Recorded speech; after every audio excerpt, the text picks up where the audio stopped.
Yeah, really well said. So I want to open it up to all the people that didn't admit being data science students earlier. But hopefully there's some questions. Anyone can ask questions, but let's open it up to the crowd. What kind of questions you have, and let's open it up a bit. John, do we have a mic? Or maybe we'll give you a wireless. Thank you very much. Wonderful talk. I actually have a first question for Rumi. You mentioned about you're inside the AI industry and you see some scary development. Can you elaborate? I want to understand. What's behind the curtain? Tell us. Yeah. What's the threat right now? Yeah, no, so I signed an NDA. NDA, the whole industry. No, I think and this is something I've talked about in the past. I think what is scary is the rate at which it progresses, the technology, but the rate at which the ethical implications are lagging behind. And I see this all the time in my company. Not so much our company, but I see this in AI labs. They are very competitive with each other. Fine, I get that. But they're completely throwing ethics out the window. They're trying to for marketing and making people happy. But the rate at which the technology is progressing is way far behind to the moral and ethical implications. And all these AI labs, they try to come up with like nice, fancy articles that say, yeah, we study the ethical implications, the economic report. Anthropic just came out with one 2 days ago, 1 year ago. And fundamentally, they're saying we have a scary future, but at the same time, there's possibility. And I think that's sort of the most scary point for me is we have people that build the AI, they're fantastic at doing that, they're amazing. And then we have people that are philosophers, they know how to think about the ethics, they know how to think about the implications, and they don't talk to each other. So I think sort of the gap that we have to fill is building philosophers that can build, and building sort of cultivating builders that can think about the philosophy. And I think this is a result of a modern culture, which is we have people become incredibly specialized in one area. That's fine. That's amazing. We have all these cures diseases and all these things that are amazing. But what that leads to is to individuals, and going back to education, we have people that are very good at doing one thing, but are completely ignorant of other things. And I think to really holistically think about what's happening now is to have people that can dabble in philosophy, dabble in ethics, and also in history and all the humanities, while at the same time understanding what AI is. And I think to briefly answer your point of why to get a computer science degree, I think this whole question of AI literacy is sort of the hot topic now. And if you just fundamentally can understand what is happening with current LLMs and current AI, when people make statements like, oh, AI is thinking, AI is conscious, and you know what's happening at the fundamental level, you just slap your face and laugh. It's a database. Yeah, it's just zeros and ones. I mean, just a massive competition is happening. So I think the main point here is we want to build that bridge between people that can think about the implications of AI and the ethics, and the people that build these machines and these systems.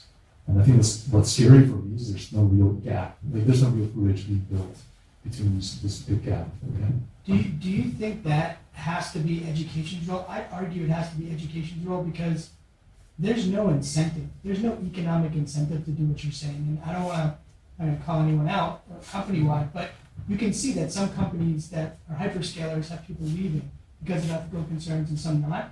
And you can see that the market is not going to reward someone that sits in a company and says, wait, have you really thought about the ethics today? Like, we're going to be out of business tomorrow. And so it feels like, to your point, that maybe education or other people within society, because this is a societal concern, need to step up and be a voice in the room to say, listen, you can't use all the electricity on the whole planet for this until we all agree, like, there's, you know what I mean? Like, we have some ethical, like, I don't know, something to bring to the table. But do you think, like, education's playing that role? Or who can play that role? Government plays that role? Who plays that role? Maybe that's too big of a question for me. I think that's a fundamental question, yeah. I don't have a good answer. I think going back to critical thinking, if we can have students critically think, that is, the computer science students, if we can critically think what is actually happening, not in the technical sense, but in the societal sense, then maybe we can have more people asking these questions. And yeah, I agree with you, there's no incentive to be ethical and have these guardrails in place. But there are many factors at play. Meaning, there's an AI war happening in the US versus in China and the US. So there's really no incentive to make this a focal point of education. That is the ethical point. So I don't have a good answer. Maybe the panelists have a better answer, but that's the way I feel about this. Just a follow-up question, actually. So I know the current administration actually loosen up many other regulation because they want to boost AI industries tremendously. And so, the issue may be a lot more pressing, a lot more urgent than we expected. So what kind of mechanism, what kind of force can actually set up the guardrail at this moment instead of waiting, we build up more talents who understand logic and philosophy, understand the ethics. I'm not touching that. I don't know either because I'd like to hear your thoughts. I personally, this is really an existential question. Existential from an economic point of view, from a company point of view, from a country point of view, that I kind of see both sides, that speed wins. We talked about it at the beginning. Basically, the crux of your question is speed wins. So you're going to slow down speed? And if so, for what? I don't know. I'll let smarter people than me figure it out. I'll make it. If you want the educators, like, question back to the question, right? Like, at the outset, I alluded to, like, kind of like the social media sort of question. Nobody saw it coming, right? How something joyful like a Facebook, right, could it became a mental health crisis, right? We all see that now. So right now, AIs that want to replace, maybe now we have some insight that it could go in that direction. And while this is a dark illusion, and I will come back from it, right? Like, do you have to be dark and think like, well, AI could be used as a weapon? The only thing I'm coming up with is that when we had a terrible, awful weapon that we knew could do something pretty darn bad, we put a lot of controls on that terrible, awful weapon 70, 80 years ago, right?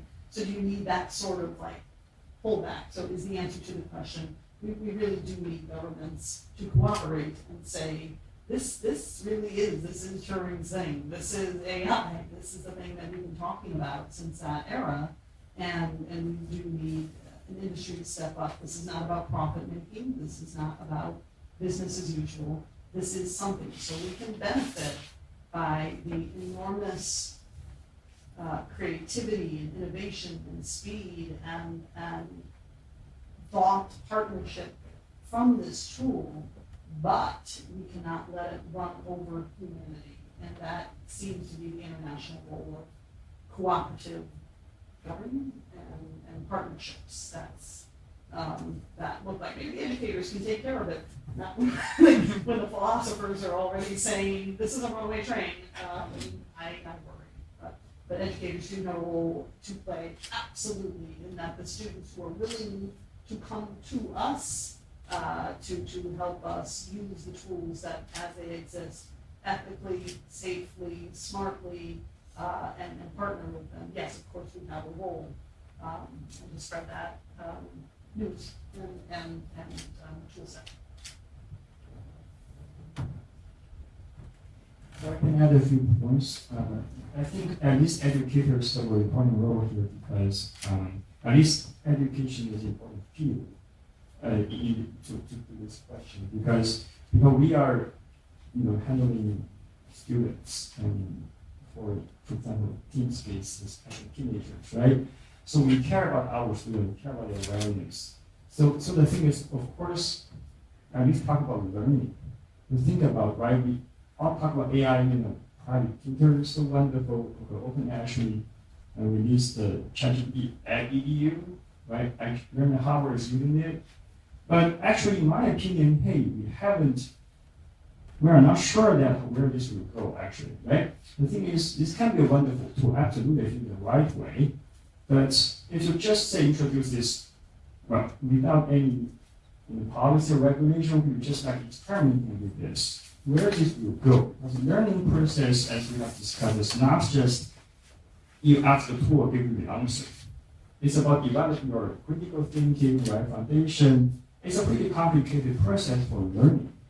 And actually, we are not really sure how the AI tutoring or this kind of tools can serve the best way, but not in the other, not the bad way, but in a good way. Actually, this is a serious question. We need to actually see it. So as educator, I know that actually we, at the department chair, I always think about this because we are, data science, neuroscience, our kids are very good at this. My students, I'm very proud of them. But I really want to be comfortable saying, hey, I can give the tool to them, and I know they are going to do it the right way. Always benefiting their future, not the other way. That's okay. They cannot finish homework on time. We just refer to AI. I want to be comfortable with that because we care about it. They are, as teachers, educators. That's our heart. So I think in this sense, educators at least can serve a pretty important role in this procedure. But of course, it's not sufficient just for educators to take care of this because so many factors are in play. But I do think because I care about my students, so I'm willing to think about this and have collaboration and talk with other people.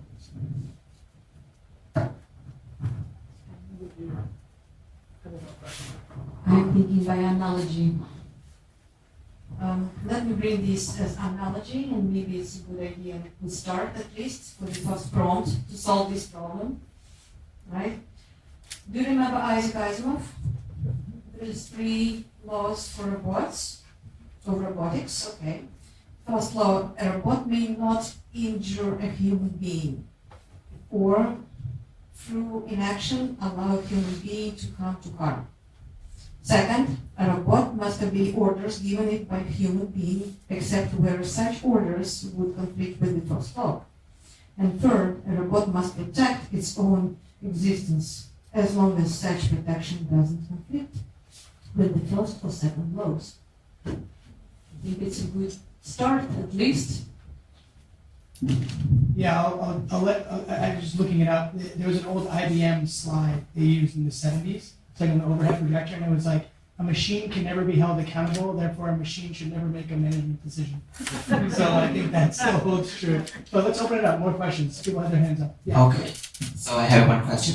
Well, actually, I really like the point Ms. Julia bring to the table that we have to be very be intentional on what we are doing. So like my question is, as a educator or as a teacher, so how will you ensure that AI enhance our creativity, our critical thinking, instead of making students be overly dependent on technology?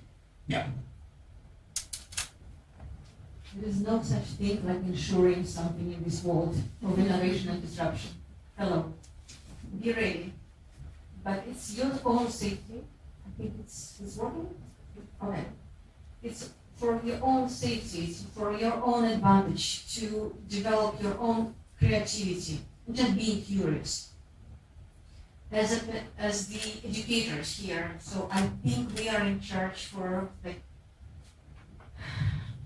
not inspiring, but investing this attitude, planting this attitude in our kids, make them curious, making them challenging status quo, changing assumption, changing output of what AI is giving to you.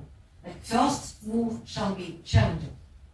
And fun exercise to do through your AI literacy or education. I really have a lot of fun doing this each time. So when I ask AI something and I apply my own critical thinking, I just pause it there and I ask AI how you would criticize your output.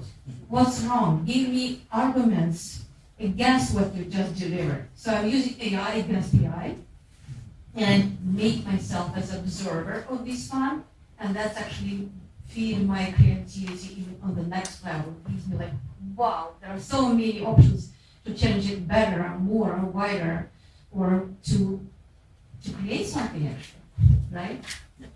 So just play with this. It's gamification. We live in the life of gamification. It's fun. Challenging is fun. Being ancient Greece, what they actually taught, they taught discourse, they taught communication. So I think this is actually the main skill we all need for these specific things. The structured communication. The way how you communicate with the eye, the way how you communicate with each other, the way how you communicate with your peers or similar classmates, right? Communication is so important, and you are in charge for your communication. Thank you, Julie. I think those are fantastic points. But I think the assumption here is that you actually want to learn. That's first. And going back to ancient Greece, the Greeks had the saying is mathemata, pathemata. Learning is pain, pain is learning. So if you actually want to learn, you should be ready to That's suffer. not our motto here. No, so I think the point here is, assuming you actually want to learn, you should be ready to be in pain and suffer, especially if you're a data science student. But I think fundamentally that is the point. Like, you actually want to learn, and if that is the case, you should be ready to undertake the hardships of learning. And as Aristotle said, the roots of education are bitter, but the fruit is sweet. And you can actually go through the effort, be resilient, and learn to cultivate those virtues. Again, going to education, bringing out those virtues and actually going through the pain of suffering, you can actually cultivate and harvest the fruit. And it's a very, very sweet fruit. So